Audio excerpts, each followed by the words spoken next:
பல கோடி ரூபா மதிப்புள்ள வைரையா. எங்க இருப்பாங்க? நானே நீதி நேர்மை நியாயம் உள்ளம் கருணன்னு வாழ்ந்து நிற்கிறேன் சார். காந்தி கையில கத்தி கொடுக்குறேன்றீங்க, புத்தர் கையில புல்லட் கொடுக்குறேன்றீங்க. அன்வான்ட் மெசேஜஸ் நிறைய செலிபிரிட்டிஸ், நிறைய ஆக்டர், நிறைய சோஷியல் மீடியா இன்ஃப்ளூயன்சர் நிறைய பேர் வந்து டெக்ஸ்ட் பண்ணுவாங்க. ஐயோ நீ பொண்ணு மாதிரியே இருக்க, உன்னோட ஷேப் அப்படி இருக்கு, உன்னோட லைக் கிளிவேஜஸ் அந்த மாதிரி எல்லாமே சொல்லுவாங்க. எதுவுமே உண்மை கிடையாது. அவங்களோட 5 minutes அவ்வளோதான். அதுக்கப்புறம் நாம டெக்ஸ்ட் பண்ணா கூட அவ்வளோதான் நம்ம. ஏன்னா நாங்கள் டிரான்ஸுங்கிறதுனால தான். ஆக்சுவலி இங்கே ஒரு தழும்பு கூட இருக்கும். ஒரு பையன் என்னை கல்லில் அடித்து எனக்கு ஹாஸ்பிட்டலில் ஸ்டிச்சஸ் பண்ண அளவுக்கு இருந்துச்சு. நிறைய ஸ்ட்ரகிள்ஸ் இருந்துச்சு. இந்த விஷயம் நான் யாருக்குமே சொன்னது கிடையாது. இப்போதான் ஃபர்ஸ்ட் டைம் சொல்கிறேன். இன்னும் பேரண்ட்ஸ் இருந்திருந்தா சப்போர்ட் இருந்திருக்குமான்னு தெரியல. எனக்கு அப்பா அம்மா கிடையாது. என்னோட அம்மா வந்து நான் 3 வயசு இருக்கும்போதே இறந்துட்டாங்க. அப்பா வந்து விட்டுட்டு போய் கல்யாணம் பண்ணிக்கிட்டாங்க. எனக்கு ஒரு அக்கா ஒரு தங்கச்சி. என்னோட பாட்டியோட அரவணைப்பில் தான் நான் வளர்ந்தேன். எனக்கு 2021 2021 நியூ இயர் வந்து அந்த நியூ இயர் அன்னைக்கு எனக்கு மேரேஜ் ஆகுது. ஸோ அந்த மேரேஜ்க்கு வந்து நான் ஒரு பொண்ணு ஆசைப்படாத அளவுக்கு நான் அவ்வளோ ஆசைப்பட்டு வீட்டுக்கு மாலை கட்ட ஆள் வர வச்சு மட்டை தைச்சி. எல்லாருக்கும் வணக்கம்.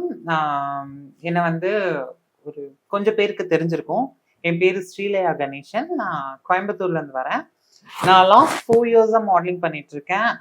இது வந்து என்னோட பிக்கஸ்ட் ஒரு பெரிய ஸ்டேஜ் மிஸ் சவுத் இந்தியாங்கிறது எல்லாருக்குமே தெரிஞ்சிருக்கும். நான் லாஸ்ட் 3 years நான் பார்ட்டிசிபேட் பண்ணுறேன்.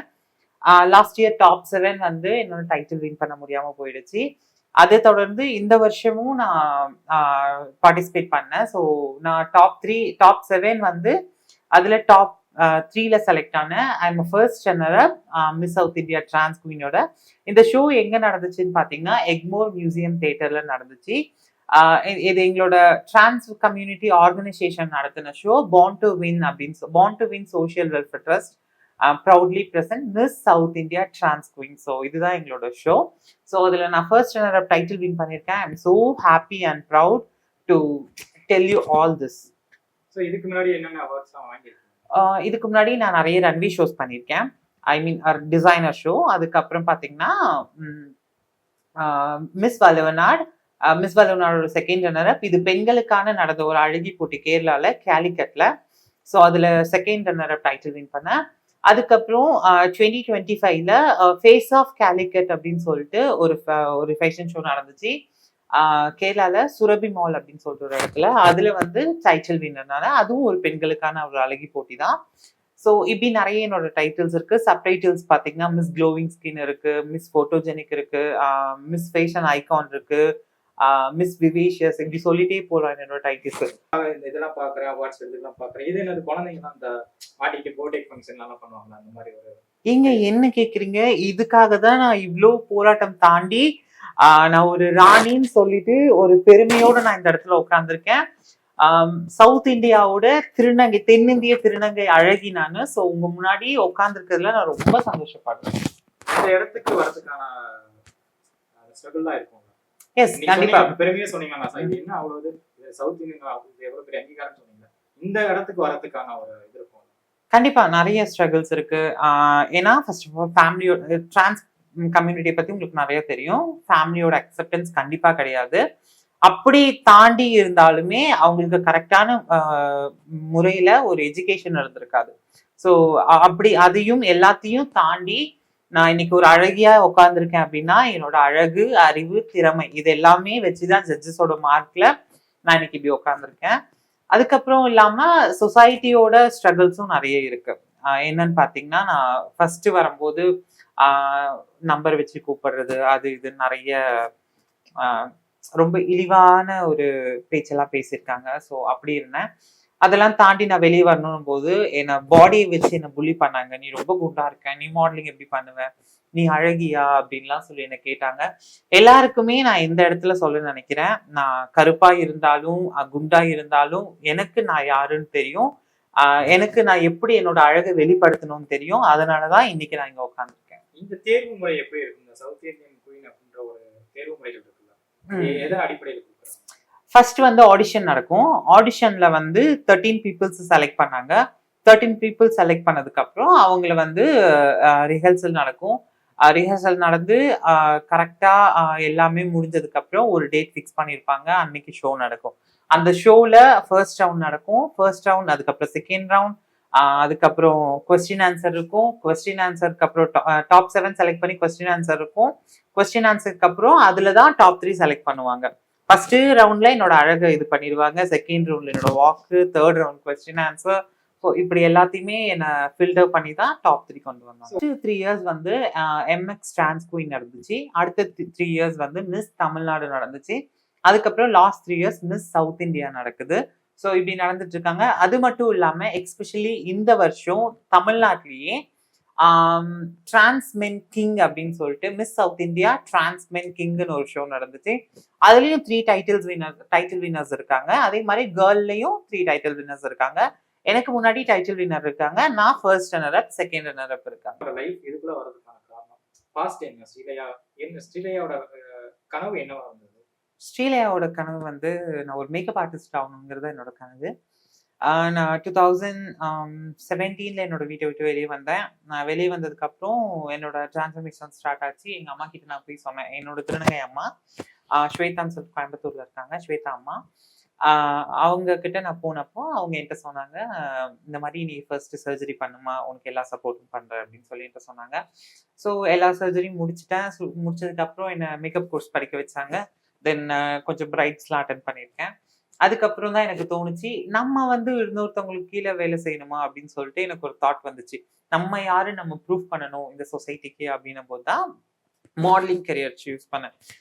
அப்போ நிறைய ஷோஸ், ஃபர்ஸ்ட் டிசைனர் ஷோ பண்ண ஆரம்பிச்சேன். ஃபர்ஸ்ட் மாடலிங் கரியருக்குள்ள என்ட்ரி ஆகும்போது என்ன நிறைய பேர் கேட்டிருக்காங்க, ஃபுல்லி ஆப்ரேட்டடா. இப்போதான் நான் கொஞ்சம் பல்கியா இருக்கேன். 2021 ரொம்ப லீனா இருக்கேன். ஸோ மோஸ்ட் ஆஃப் பீப்புள்ஸ் என்ன அவ்வளோ ஐடென்டிஃபை பண்ணதில்லை. மேபி என்னோட வாய்ஸ் வச்சு ஐடென்டிஃபை பண்ணியிருக்கலாம். அப்போ நிறைய பேர் வந்து என்ன கேட்டிருக்காங்க, நீங்க பொண்ணா அப்படின்னு சொல்லி கேட்கும்போது, இல்லை நான் டிரான்ஸா இல்லை தெரியவே இல்லை அப்படின்னு சொல்லி சொன்னாங்க. ஸோ அப்படி இருக்கும்போது நிறைய பேரோட ஸ்ட்ரகிள்ஸை தாண்டி நிறைய பேர் செக்ஷுவல் அபியூஸ் நிறைய பண்ணியிருக்காங்க. And one more thing I have to mention here, I am a child abuse kid. Okay, so எல்லா அபியூஸையும் தாண்டி நான் இன்னைக்கு உங்க முன்னாடி இப்படி ஒரு இடத்துல உட்காந்துருக்கேன். ஏன்னா பல வழிகளையும் பல தடைகளையும் தாண்டி வந்தாதான் இப்படி ஒரு இடம் கிடைக்கும் அப்படின்னு நான் அன்னைக்கே புரிஞ்சுக்கிட்டேன். ஸோ அதனாலதான். ஓகே, சர்ஜரி பண்றப்ப அது என்ன மாதிரி முறைகள் பண்ணுவாங்க? சர்ஜரி ரொம்ப பெயின் தான், ப்ளீட் ஆகும், எல்லாமே இருக்கும். ஒரு நார்மல் 7 நார்மல் டெலிவரிக்கு ஈக்குவலான பெயின் இருக்கும் எங்களோட சர்ஜரி. ஸோ அது எல்லாமே தாண்டி வந்தோம். பிளட் லாஸ் இருக்கும். எப்படி சொல்றது, அந்த 45 days வந்து நான்வெஜ் இல்லை, ஸ்வீட் சாப்பிடக்கூடாது, ஸ்நாக்ஸ் சாப்பிடக்கூடாது அப்படின்னு சொல்லி நிறைய ரெஸ்ட்ரிக்ஷன்ஸ்லாம் இருக்கு. ஸோ வெறும் எப்படி சொல்றது, சாப்பாடு சாம்பார் இப்படிதான் கொடுப்பாங்க. அப்ப நம்மளுக்கு தோணும், ஐயோ ஏதோ சாப்பிடணும் போல இருக்கணும் போது கூட நம்மளுக்கு எதுவுமே கிடைக்காது. அப்போ ஏன்னா எங்க கடவுளுக்கு வந்து அதெல்லாம் படைக்க போறதுனால அந்த 45 நாள் வந்து விரதம் இருக்கணும். அதுதான் அந்த விரதத்தின் காரணமா தான் நாங்க எதுவுமே சாப்பிடாம இருப்போம். அதுவும் ஒரு சந்தோஷமா இருக்கும். அந்த 45 days முடிஞ்சதுக்கு அப்புறம் நான் ஒரு பெண்ணு அப்படின்னு சொல்லி எனக்கு ஒரு மணப்பெண் அலங்காரம் பண்ணி ஒரு மண்டபத்துல எனக்குன்னு ஒரு ஃபங்க்ஷன் பண்ணி சூப்பரா பண்ணாங்க என்னோட ஃபங்க்ஷன்லாம். என்னோட அம்மா சும்மாலாம் சொல்லக்கூடாது, ஒரு பொண்ணுக்கு வந்து ஒரு சடங்கு ஃபங்க்ஷன் எப்படி நடக்குமோ அதை விட பல மடங்கு கிராண்டா பண்ணாங்க. உள்ள ஒரு பேண்ட் செட்டு, வெளியே ஒரு பேண்டு, டிஜே, ஃப்ளார் டெக்கரேஷனு, நிறைய விஷயம் பண்ணாங்க எனக்காக. ஸோ உங்களுக்கு கூட அம்மா பேரண்ட்ஸ் அவங்களோட சப்போர்ட் இருக்கா? இன்னும் பேரண்ட்ஸ் இருந்திருந்தா சப்போர்ட் இருந்திருக்குமான்னு தெரியல. எனக்கு அப்பா அம்மா கிடையாது. என்னோட அம்மா வந்து நான் 3 வயசு இருக்கும் போதே இறந்துட்டாங்க. அப்பா வந்து விட்டுட்டு போய் கல்யாணம் பண்ணிக்கிட்டாங்க. எனக்கு ஒரு அக்கா, ஒரு தங்கச்சி. என்னோட பாட்டியோட அரவணைப்புல தான் நான் வளர்ந்தேன். ஹாஸ்டல்ல வச்சுதான் என்ன வளர்த்தாங்க. 3 வயசுல இருந்தே ஹாஸ்டல்ல தான் படிச்சு வளர்ந்தேன். ஹாஸ்டல்ல படிச்சதுனாலதான் நான் சைல்டு அபியூஸ் நிறைய அனுபவிச்சேன். ஸோ வந்து ஏன் இந்த ஒரு திருநங்கையா மாறுறதுக்கான அது சூழ்நிலைகளாக அமைந்ததா, இல்ல நீங்களா வந்து மாத்திக்கிட்டீங்க? கண்டிப்பா சூழ்நிலைகள்லாம் நான் சொல்ல மாட்டேன். கடவுளோட படைப்பு. கடவுள் எனக்குள்ள ஒரு விஷயத்தை எக்ஸ்ட்ரா கொடுத்துருக்காரு. ஸோ அதை நான் இந்த மாதிரி என்ன யூஸ் பண்ணிக்கணும் அப்படின்னு எனக்கு இருந்திருக்கும்னு நினைக்கிறேன். ஸோ அதனால நான் என்ன மாத்திக்கிட்டேன். எதையாவது ஒரு சூழ்நிலை சுச்சுவேஷன்ல வந்து நம்ம ஏன் திருநங்கையா மாறணும், நார்மலா ஒரு இப்ப பசங்க மாதிரி இருந்துக்கலாமே அப்படின்னு ஒரு தாட் வந்துச்சு? நோ, கண்டிப்பா இல்ல. நான் பையனா இருந்திருந்தேன்னா கூட நான் இந்த அளவுக்கு இருந்திருப்பேனா அப்படின்னு எனக்கு தெரியாது. ஆனா நான் பொண்ணா இருக்க போய் தான் நான் இந்த அளவுல உட்கார்ந்துருக்கேன். நான் பெருமையா சொல்லுவேன். ஓகே. ஸ்ரீலயா சந்திச்ச பிரச்சனைகள் என்ன ஆஃப்டர் திருநங்கை அப்படின்ற ஒரு இதுக்குள்ள வந்ததுக்கு அப்புறம்? ஆஸ் யூஷுவல் எல்லா ட்ரான்ஸ் விமன் மாதிரியும் பெக்கிங் பண்ணேன், ப்ராஸ்டியூஷன் பண்ணேன். எல்லா விஷயமும் என் லைஃப்ல நடந்துச்சு. ஆக்சுவலி இங்க ஒரு தழும்பு கூட இருக்கும். ஒரு பையன் என்னை கல்லுல அடிச்சு எனக்கு ஹாஸ்பிட்டல்ல சாரி ஸ்டிச்சஸ் பண்ண அளவுக்கு இருந்துச்சு. நிறைய ஸ்ட்ரகிள்ஸ் இருந்துச்சு. இந்த விஷயம் நான் யாருக்குமே சொன்னது கிடையாது. இப்பதான் ஃபர்ஸ்ட் டைம் சொல்றேன். அந்த மாதிரி இக்கட்டான சூழ்நிலைகள்ல ஒரு ஆதரவு தேவை. ஆதரவு தேடி தான் நான் ஒரு பையனை தேடி போனேன். அந்த பையனோட நேம் நான் மென்ஷன் பண்ணக்கூடாது. இங்க நான் அவனோட டேட்டூ போடுறேன். ஸ்ரீலயாவுக்கும் ஒரு காதல் வந்து கண்டிப்பா கல்யாணமே நடந்துச்சு. ஓகே. இங்க அவனோட நேம் இருந்துச்சு. அதை ஹைட் பண்ணிட்டு தான் நான் மேலே கிக் ஷர்ட் போட்டேன். ஸோ பிரிவுக்கான காரணம் பிரிவுக்கான காரணம் எப்படி காரணமே இல்லை. காரணம் இருந்து என்னை அடிச்சு அவன் கொடுமைப்படுத்திருந்தா கூட நான் ஒத்துருந்துருப்பேன். அவன் எந்த காரணமும் இல்லாம சொல்லாம கொள்ளாம என்னை விட்டுட்டு போன ஒரு பர்சன். திருநங்கைன்ற ரீசனான்னு கூட எனக்கு தெரியல. ஆக்சுவலி நான் டிரான்ஸ் விமன் தெரிஞ்சுதான் என்னை லவ் பண்ணா. லவ் பண்ணிட்டு 4 இயர்ஸ் லவ் பண்ணேன். 4 இயர்ஸ் லவ் பண்ணிட்டு 20ல வந்து 2020ல வந்து எனக்கு 2021ல இருந்து 2021 நியூ இயர் வந்து அந்த நியூ இயர் அன்னைக்கு எனக்கு மேரேஜ் ஆகுது.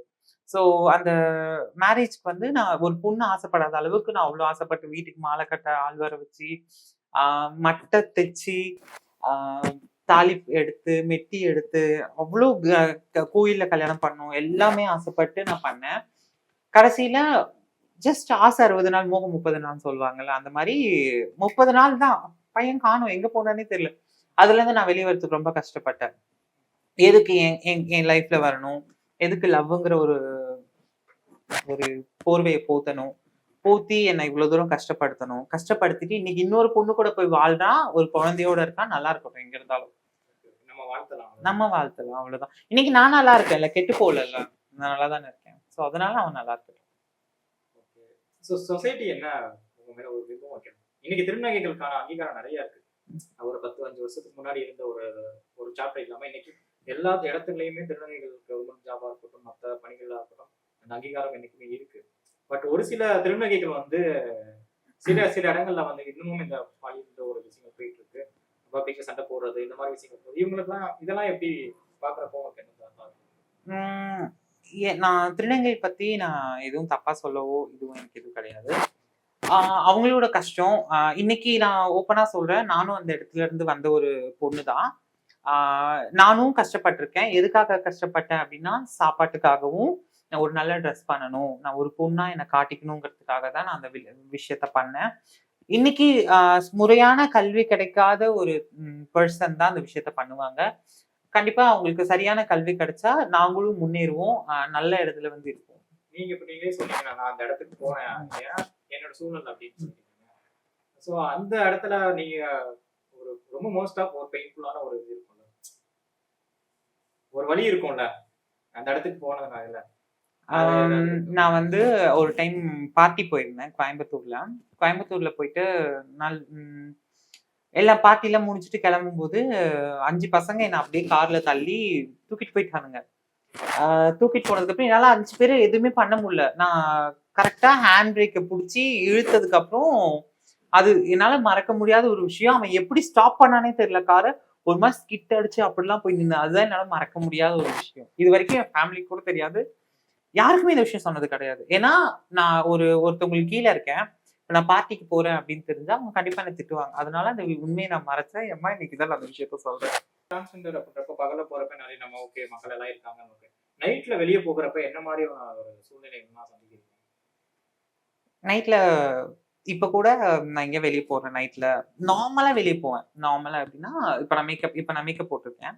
மேக்கப் போடாம வெளியே போறேன்னா கூட ஒரு மாதிரி பாப்பானுங்க. நம்மள ஏன் இப்படி பாக்குறாங்க? நம்ம ஒரு பொண்ணா மாறிட்டோம், தெரியுது, நான் டிரான்ஸ் விமன்னு தெரியுது. அப்படியே அப்படி ஒரு பார்வை நாங்க பார்த்துட்டு கேஷுவலா போலாம்ல. ஏன் அப்படி இப்படியே பார்த்துட்டு குறுன்னு பார்த்துட்டு கீழே இருந்து மேல வரைக்கும் பாக்குறது, சைட்ல பாக்குறது, மச்சான் அங்க பாடுறா மச்சான் அப்படிங்கிறது, இதெல்லாம் என்ன? நாங்களும் உங்களுக்கு இருக்க மாதிரியே ரத்தமும் சதையும் கலந்த உடம்பு தான் எனக்கு. அதுல நாங்களா அமைச்சுக்கிட்ட சில விஷயங்கள் தான். ஒரு பொண்ணுக்கு இருக்க விஷயம் தான் எனக்கு இருக்குங்கிறது உங்களுக்கு புரிஞ்சுக்க முடியாம அப்படி பாக்குறீங்களே, ஏன் இந்த சொசைட்டில மாற்றம் வருது அப்படிங்கிறீங்க? ஏன் அந்த மாற்றம் வந்து உங்களுக்கு புரிதலா இல்ல? ஸோ ஸ்ரீலேயா என்ன படிச்சிருக்கீங்க? நான் பெருசா ஒண்ணும் படிக்கல. 10th படிச்சிருக்கேன். டிசிஏ தான் என்னோட முடிச்சிருக்கேன். இப்பதான் நான் மேல வந்து எம்எஃப்டி பண்ணலாம் அப்படின்னு சொல்லிட்டு மாஸ்டர் ஆஃப் ஃபேஷன் டிசைனிங் பண்ணலாம் அப்படின்னு சொல்லிட்டு ஒரு ஐடியால இருக்கேன். இப்ப இந்த தாட் வர்றதுக்கான காரணம் என்ன? இந்த தாட்டுக்கான காரணம்லாம் இல்ல. இன்னைக்கு நான் ஒரு அழகியா இருக்கேன். நான் ஒரு ஸ்டேஜ் ஏறுனா அந்த அந்த ட்ரெஸ்ஸ நான் ஸ்டிச் பண்ணதா இருக்கணும். நான் டிசைன் பண்ணதா இருக்கணுங்கிறதுனால தான் நான் அந்த அத சூஸ் பண்ணேன். இப்ப எந்த காலகட்டத்துல வந்து நீங்க ஒரு திருநங்கைகளா உங்கள மாத்திக்கிட்டீங்க? 2017 எனக்கு தெரிஞ்சது வந்து நான் 7th படிக்கும்போது எனக்கு தெரியும். எனக்கு வந்து ஃபர்ஸ்ட் பசங்கள்லாம் அந்த நம்பர் வச்சு கூப்பிடும்போது எனக்கு அதோட மீனிங் சத்தியமா எனக்கு தெரியாது. நான் எப்போ 6th 7th படிக்கும்போது. அப்போ எல்லாரும் கூப்பிடும்போது ஏதோ நம்பர்ல தான் கூப்பிடுறாங்க. ஏதோ நம்மள அசிங்கமா திட்டுறாங்க அப்படின்னு சொல்லி தான் நான் நினைச்சேன். அப்போ நான் வளர வளர தான் தெரிஞ்சு எங்கள வந்து அப்படி போர்ட்ரேட் பண்ணி வச்சிருக்காங்க அந்த நம்பர்ல அப்படிங்கிறதே. ஓகே. எந்த வயசுல உங்களுக்கு அது தெரிஞ்சுச்சு? நான் ஒரு 10 வயசு 9, 10 வயசுலயே நான் தெரிஞ்சுட்டேன். நான் ஒரு பெண். ஏன்னா நான் பையனோட ட்ரெஸ்ல இருக்கேன். எனக்கு வந்து பையனோட ஆர்கன் இருக்கு. ஆனா நான் என்னோட ஃபீலிங்ஸ் எல்லாமே ஒரு பொண்ணோடது தான். நான் சின்ன வயசுலயே போய் லிப்ஸ்டிக் வாங்குவேன். கடையில என்ன ஒரு வாட்டி பார்ப்பாங்க. என்ன வந்து லிப்ஸ்டிக் வாங்குறாளே அப்படின்னு சொல்லிட்டு. காஜல் வாங்குவேன் போயிட்டு. வீட்ல காஜல் எடுத்து போடுவேன். சொல்லக்கூடாது. பொட்டு இவ்வளவுதான் வைப்பேன் இல்லாம பொட்டு வைப்பேன். லைனா வைப்பேன் பொட்டு. வச்சு நான் என்னோட பெண்மையை அப்படிதான் காட்டிக்க முடியும். ஏன்னா எனக்கு அப்ப அவ்வளவுதான் தெரியும். இதுதான் ஒரு பெண்மை அப்படிங்கிறது எனக்கு தெரியும். அப்ப நடந்த ஒரு விஷயம் எனக்கு இப்ப யோசிச்சா எனக்கு இப்ப சிரிப்பா இருக்கு. ஆனா என் இடத்துல இருந்து அதை நீங்க யோசிச்சு பாத்தீங்கன்னா அதுதான் என்னோட வலின்னு உங்களுக்கு புரியும். ஓகே. திருநங்கையா நீங்க ஃபுல்லா மாறினதுக்கு அப்புறம் கண்ணாடி முன்னாடி போய் உங்க சீதையா பாக்குறப்ப எப்படி இருந்தது? நான் அப்படி சொல்றதை விட ஃபர்ஸ்ட் நான் டிரான்ஸ்ஃபர்மேஷன் தாண்டி நான் என்னோட வீட்டுக்கு போறேன். அப்பதான் நான் ஒரு பெண்ணுன்றதே உணர்ந்தேன். எல்லாருமே வந்து வீட்டுல வந்து என்னோட அக்கா தங்கச்சிங்க 2 பேருமே என்னை ஈஸியா அக்செப்ட் பண்ணிட்டாங்க. நான் மாறத்துக்கு முன்னாடி வாடி போடி அப்படிதான் பேச ஆரம்பிச்சாங்க. நான் சொல்லிட்டேன் அவங்க கிட்ட ஓப்பன் நான் மாற போறேன். இந்த மாதிரி நான் கோயம்புத்தூர் போறேன். எல்லா விஷயமும் சொல்லிட்டு தான் நான் போறேன். போகும்போது என்னோட மாமா அவர்தான் வந்து நான் வெட்டுவேன் குத்துவேன் அதுவே அவனா இவனா நீ 9 அலியா எல்லாமே கேட்டான். போடா நீ வந்து என்ன சின்ன வயசுல இருந்து வளர்க்க கிடையாது. நானா வளர்ந்தேன். பாதியில வந்துட்டு நான் தான் உனக்கு பெரிய அந்த இதெல்லாம் வேணாம். எங்களுக்குன்னு ஒரு மனசு இருக்கு. இன்னைக்கு அதே பர்சன் என் பின்னாடி என்ன ஒரு மாதிரி பேசுறாரு. என்ன தோணும்? இவ்வளவுதானா நீன்னு எனக்கு தோணும். நீ என் தாய்மாமா பையனா வேணா இருந்துட்டு போய் யாரா வேணா இருந்துட்டு நீ இவ்வளவுதானே எனக்கு தோண வச்ச ஒரு விஷயம் அதுதான். நீ என்னை பார்க்கணும்னு இன்னைக்கும் நினைக்கிறீங்க. ஆனா எனக்கு உங்களை பார்க்க கூடாதுன்னு தோணுன ஒரு விஷயம் நீ உன் சொந்த ரத்தம் அப்படிங்கிறது கூட இல்லாம நீ என்ன செக்ஷுவலா பார்த்துட்டேன். இந்த சமூகத்தை தாண்டி சொந்த பந்தம் இந்த உறவுகள் எல்லாம் இருக்கு. ஏங்க ஃபேமிலியே நான் அப்படிதான் நடக்குது. சொசைட்டி எங்கங்க சொல்லுங்க? ஃபேமிலியில என்னோட சொந்த அம்மாவோட அண்ணா பையன் என்ன அப்படி நினைக்கிறான். சொசைட்டி எங்க? எனக்கு ஒரு இக்கட்டான சூழ்நிலையில நீங்க ஃபர்ஸ்ட் போன் உங்களுக்கு பிரச்சனை அப்படின்னா ஃபர்ஸ்ட் போன் யார் பண்ணுவீங்க? நான் யாருக்கும் பண்ண மாட்டேன். ஏன்னா எனக்குன்னு யாரா இருந்தாலும் நான் போன் பண்ண முடியும். என்னோட அக்கா அவ லைஃப்பை பார்த்துட்டு போயிட்டா. என் தங்கச்சி அவ லைஃப்பை பார்த்துட்டு போயிட்டா. எனக்கு பின்னாடி யாரு? நான் மட்டும்தான். இங்கேயும் யாரும் இல்லை இங்கேயும் இல்லை. நான் மட்டும் தானே இருக்கேன். அப்ப எதா இருந்தாலும் நான் தானே ஃபேஸ் பண்ணி ஆகணும். அப்படி முடியாத பட்சத்துக்கு என்னோட அம்மா கிட்ட போவேன். இந்த பெயின்ஃபுல்லான லைஃப் கடக்குறது தெரியல. கடவுள் கொடுத்த ஒரு விஷயம் நினைக்கிறேன். ஒவ்வொரு நாளும் ஸ்ரீயாக்கு வந்து அந்த லைஃப் எப்படி கடந்து போகுது தெரியலையே. அப்படியே போகுது. நான் எதுவுமே யோசிச்சு நான் ஒரு விஷயத்த பண்ண மாட்டேன். அப்ப எனக்கு இது பண்ணணும்னு தோணுச்சுன்னா கண்டிப்பா பண்ணுவேன். இன்னைக்கு எனக்கு குடிக்கணும்னு தோணுதா நான் குடிப்பேன். இன்னைக்கு நான் வெளியே சுத்தணும்னு தோணுதா சுத்துவேன். இன்னைக்கு ஒருத்தன் கூட பேசணும்னு தோணுதா நான் பேசுவேன். எல்லா விஷயமும் எனக்கு பிடிச்ச விஷயம் தான் நான் பண்ண முடியும். ஒரு சுதந்திரமான லைஃப் தான் நீங்க இதுவே போதும் அப்படின்னா இல்ல நான் இந்த இதுல நோக்கி நான் போயிட்டு இருக்கேன் அதுக்கான ஒரு இதை நான் போயிட்டு இருக்கேன். இன்னைக்கு நான் ஒரு மாடலா இங்க உட்காந்துருக்கேன். எனக்கு பின்னாடி நிறைய விஷயங்கள் இருக்கு. வலிகள் இருக்கு, சந்தோஷங்கள் இருக்கு, துக்கங்கள் இருக்கு. நான் எல்லாத்தையும் கடந்து வந்ததுனாலதான் இன்னைக்கு நான் இங்க ஒரு அழகியா உட்காந்துருக்கேன். ஓகே. எல்லா திருநங்கைகளுக்குமே ஒவ்வொரு பிரச்சனைகள் தான் இருக்கும். ஸோ வந்து உங்களுக்கு ரொம்ப பெயின்ஃபுல்லான ஒரு ஒரு விஷயம் இருக்கும்ல ரொம்பவுமே ஆமா. என்னோட பாட்டி இறந்த விஷயம். 2021ல அவங்க இறந்தாங்க. நான் 2018ல 17லேருந்து நான் கோயம்புத்தூர்ல இருக்கேன். ஆ சின்ன வயசுலேருந்து அவங்க தான் என்ன வளர்த்தாங்க. அம்மாங்கிற ஸ்தானம் இல்லாம என்ன வளர்த்தாங்க. அப்ப வளர்த்ததுக்கப்புறம் நான் போயிட்டேன். அதுக்கப்புறம் அவங்க என்ன வந்து அவங்க கூப்பிடுறாங்க, "வா" அப்படின்னு சொல்லிட்டு. "வரதா இருந்தா நீ பையன் ட்ரெஸ்ல வரணும். பொண்ணு ட்ரெஸ்ல வரக்கூடாது." அப்படின்னு சொல்லி என்கிட்ட சொல்றாங்க. "இல்ல முடியாது. நான் சர்ஜரிலாம் பண்ணிட்டேன். எங்க நான் மறைக்க முடியும் என்னோட இத?" அப்படின்னு சொல்லும்போது, அவங்க என்ட்ட சொன்னாங்க, "நீ எப்படியாவது வந்துரு" அப்படின்னு சொல்லும்போது, என்னால வர முடியாது அப்படின்னு சொல்லிட்டேன். கடைசியா 2021 ஜூன் மாசம் 5ஆம் தேதி படுத்துட்டாங்க. படுத்த படுக்கை ஆயிட்டாங்க. அதுல அன்னைக்கு ஜூன் 5ஆம் தேதி தான் நான் அவங்கள பார்க்க போறேன் 21ல. பார்க்க போனும்போது, என் குரல கேட்டோனயே, இப்டி இப்டி வீடு அங்க இருக்குன்னா, இப்டி படுக்க வச்சிருக்காங்க. நான் இங்க வரேன் வாசல்ல. நான் என் குரல் கேட்டோனே, எந்த சுயநலமும் இல்லாத ஒரு பெர்சன் இப்டி திரும்பி பார்க்குறாங்க என்ன. அப்போதான் எனக்கு தோணுச்சு, இத்தன வருஷமா என்னோட வாழ்க்கைய நான் தொலைச்சுட்டேன். என்னோட சந்தோஷமான நாட்கள நான் தொலைச்சுட்டேன். 1000 கஷ்ட நஷ்டம் இருந்தாலுமே என்ன வளர்த்தாங்கல்ல. எல்லாருமே சொன்னாங்க, யாரோ பெத்த குழந்தை தானே நீ ஏன் வச்சிருக்க? அப்படின்னு சொல்லிட்டு அவங்களுக்கு சொத்து பத்தெல்லாம் இருந்துச்சு. சொத்தெல்லாம் விட்டுட்டு எங்களுக்காக தனியா வந்திருந்தாங்க. She is a government staff. செக்ரட்டேரியட்ல ஒர்க் பண்ணிட்டு இருந்தாங்க. கிளர்க்கா ஒர்க் பண்ணிட்டு இருந்தாங்க தலைமைச் செயலகத்துல. ஸோ எங்களுக்காக எல்லாத்தையும் விட்டுட்டு வெளியே வந்து ஒரு இடத்துல நிறைய அவமானங்கள தாண்டி ஃபேமிலிய விட்டு, பையன், மருமக எல்லாரையுமே விட்டு வந்து கஷ்டப்பட்டாங்க. ஸோ அதுக்கான அவங்க இந்நேரத்துக்கு நான் இந்த அளவுல இருக்கேன் அப்படின்னா, எங்க பாட்டி ரொம்ப சந்தோஷப்பட்டிருப்பாங்க. ஐயோ! என்னோட பேரனா இன்னைக்கு இப்படி இருக்கானே! அப்படின்னு சொல்லி சந்தோஷப்பட்டிருப்பாங்களேங்கிறது தான் என்னோட ஒரு ஆதங்கம் இன்னைக்கு இல்லையேங்கிறது தான். சொந்த பந்தத்தோட கல்யாணமா இருக்கட்டும், நல்ல மத்த நீங்க சொன்ன மாதிரி கெட்ட விஷயங்கள். இந்த மாதிரி சூழ்நிலைகள்ல போகணும்னு உங்களுக்கு மனசு வரும். பட் ஒரு காரணத்தினால போக முடியாத ஒரு சுச்சுவேஷன். போனா நம்மள ஏதாவது சொல்லுவாங்களா அப்படின்றப்ப. அந்த மாதிரி விஷயங்கள்லாம் எப்படி இருக்கும்? ஒரு திருநங்கைக்கு? யாருமே கூப்பிடல இது வரைக்கும் என்ன. நான் என்ன எங்கேயா பார்த்தாங்க, "ஓ! லயா நீயா? ஐயோ! நீ இந்த டைட்டில் வச்சிருக்க, அந்த டைட்டில் வச்சிருக்க. நீ அவ்ளோ பெரிய ஆளு. நீ லைக் அந்த மாரி, இந்த மாரி" தான் சொல்லுவாங்களே தவிர பின்னாடி போனா, போது பாரு. அது பாரு" அப்படின்னு தான் பேசுவாங்க. எனக்கு நல்லாவே தெரியும். என் முன்னாடி பேசுறவங்க யாருமே வந்து உண்மை கிடையாது. எனக்கு பின்னாடி பேசுறவங்க தான் உண்மைங்கிறத நான் என்னைக்கும் புரிஞ்சுக்கிட்டேன். ஓகே. இப்ப சோசியல் மீடியால என்ன மாதிரி இதெல்லாம் நீங்க திருநங்கைகளுக்கு வந்து நிறைய நீங்க ஒரு மாடலா இருக்கிறப்ப சில பேர்லாம் வந்து வாண்டடா வந்து அன்வான்டட் மெசேஜஸ் இதெல்லாம் எப்படி பேஸ் பண்றீங்க? கண்டிப்பா. நிறைய அன்வான்டட் மெசேஜஸ், நிறைய செலிபிரிட்டிஸ், நிறைய ஆக்டர், நிறைய சோசியல் மீடியா இன்ஃப்ளூயன்சர், நிறைய பேர் வந்து டெக்ஸ்ட் பண்ணுவாங்க. "ஐயோ! நீ பொண்ணு மாதிரியே இருக்க.